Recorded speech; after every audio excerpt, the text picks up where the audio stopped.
அதற்காக தன் மகனையை தேர்ந்தெடுத்துக் கொண்ட மனுநீதி சோழனின் பெருங்கதியம் உறாவிற்கு உடற்பதற்கு அரசர்கள் புகழையும் என் நாடு கூறுகிறது. என் நாடு பூம்புகார் பெரும் வணிகர் மாசலித்தோரின் மருமகளை நான். என் பெயர் கண்ணகி. என் முறையிடை அறிவும் நான் யாரை அறிவாயா? முக்கடன் சூழ்ந்து கண்ணகி கையில் சிலம்போடு வந்திருக்கும் கண்ணகி. முக்கடன் சூழ்ந்து முத்துவெளியும் நாட்டின் கோடி இடிந்து விடுக.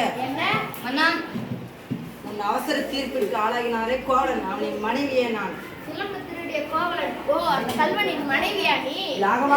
நாகாக்க மன்னா நாகாக்கா. என் கணவன் கல்வன் அல்ல, அவனை கல்வன் என கூறியவர்களை கொள்வார்கள். ஆத்திரத்தில் அறிவு கண்ணை மூடாதே கண்ணகி. கல்வனை தமிழக நீதி கொன்றாமல் விடாது உனக்கு தெரியும் அல்லவா? தமிழகத்தில் இதற்கு பெயரா நீதி, இதற்கு பெயரா நியாயம், இதற்கு பெயரா தர்மம். அப்படியானால் தேவி அணிந்திருக்கும் சிலம்பு அது ஒன்று என்னுடையது. அதற்கு அடையாளம் என் கையில் உள்ள சிலம்பே அடையாளம். என்னால் நம்ப முடியாது. உன்னை யார் நம்ப சொன்னது? குற்றமளிக்க வந்தவன் நான், குற்றவாளி நீ. இதோ இருக்கிறார்கள் சான்றோர்கள், அவர்கள் கூறட்டும் நல்ல தீர்ப்பை. கோபுரந்தேவியின் சிலம்பை திருடியது வழக்கு. இது விசாரிக்காமல் நடக்கப்பட்ட தீர்ப்பு. இதற்கு மன்னனை பொறுப்பு. இது என் வழக்கு. இந்த வழக்குக்கு என்னமா ஆதாரம்? என் கையில் இருக்கும் சிலம்பே ஆதாரம். அதற்கு அடையாளம்?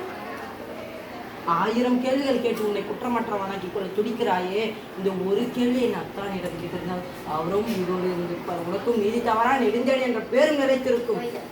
ராணி கோபுரந்தேவி அணிந்திருப்பதில் ஒரு சிலம்பு உன்னுடையது என்பது மெய்ப்பித்து காட்டுவாயா? மெய்ப்பித்து என்ன பயன்? பெற்றுண்ட தலையை ஒட்ட முடியுமா? என் கணவன் தான் உயிரோடு வருவாரா? முடியாது, முடியாது, அது உங்களால் முடியாது. ஆனால் ஒன்று, என் கணவன் தலை சாய்வதற்கு உங்கள் அனைவரும் தலை முழுக்குவேன். மன்னா, உன் மனைவியின் கால் சிறம்பில் இருப்பது முத்து பரல்களா மாணிக்க பரல்களா? மாணிக்க பரல்கள். அதுவும் கொற்கையில் விளைந்தது. என்னுடைய மாணிக்க பரல்கள். எங்கே பார்க்கலாம் தேவி? பார்த்தாயா முத்துக்களை? மற்றொன்று மாணிக்க பரல்கள். மாணிக்க பரல்கள் அல்ல, என் கணவனின் ரத்த துளிகள், என் கண்ணீர் துளிகள். இன்னும் உனக்கு சந்தேகமா பாண்டியா? இதோ பார். 1000 வீரப்படைகள் காலப்படைகள் வந்தாலும் உன் அதை பார்க்கும் உன் வீரப்பார்வை எங்கே? உன் நேர்மை எங்கே? உன் நீதி எங்கே?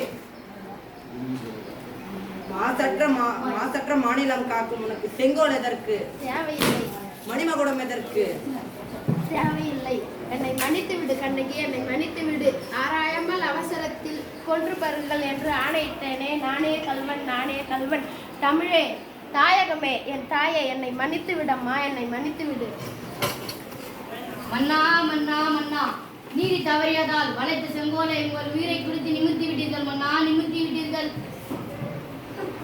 இந்த மதுரை மண்ணோடு மண்ணாகட்டும், அழியட்டும், ஒழியட்டும், மண்ணோடு மண்ணாகட்டும்.